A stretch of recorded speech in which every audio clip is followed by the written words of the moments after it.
we have provided telemetry. That's something which is similar to the Formula One, where you see all the data of the car in the screen while it's on the racetrack.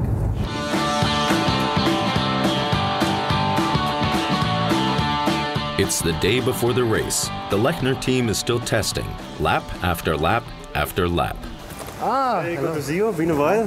How's it going? Good. How are you? Yeah, not bad. Can't complain. How's the race, the training, the testing? How was it? Yeah, it was good, but you see, we are working on the data, so we have to find some tents, but we are working on it.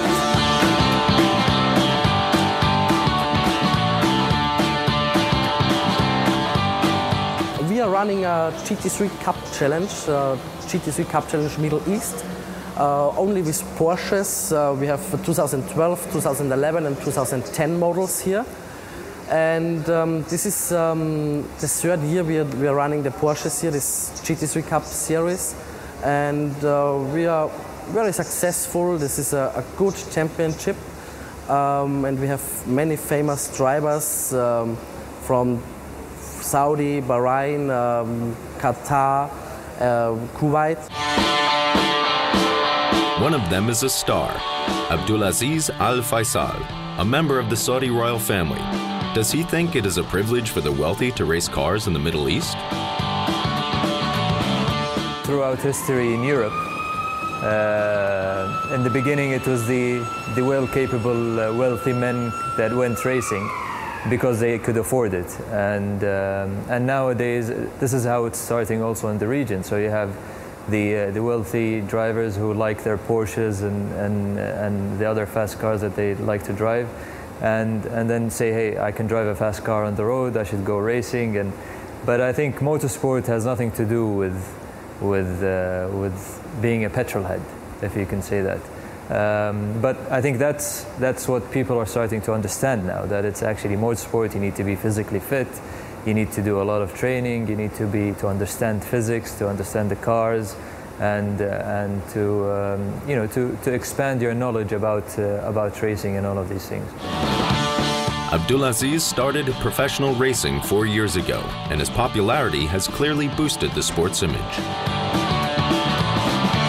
You've seen the growth of motorsport in the past couple of years with the opening of the Formula One tracks in Bahrain and in Abu Dhabi, and the MotoGP also races comes to Qatar, and there's one racetrack in Saudi Arabia. So now we have about, I think, 6 racetracks in the region, in a very close region where only 7 years ago there isn't one racetrack in the region. So that's how fast and rapid and important motorsport is developing in the region. I love cars, my father loved cars, and I just loved buying parts and doing them on my road car.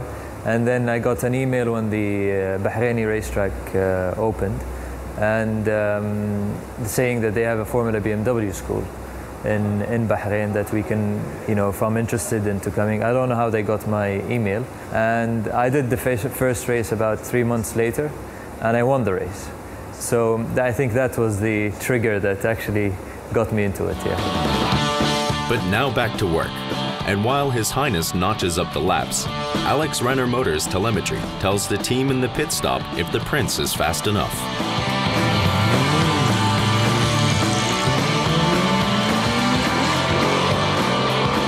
We have a long partnership with ARM, with Alex Renner. He's doing many jobs for us, and he's always helpful, and he's 24 hours available for us. He was last year very successful here in motor racing. He won the GTB championship with some Porsche, like our Porsches, and so we have a good relationship.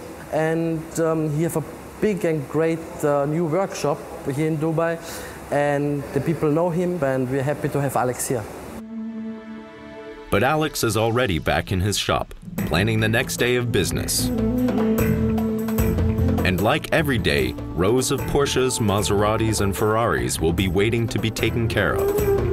Alex Renner is yet another day closer to realizing his dream, to run the most luxurious garage in the entire Middle East.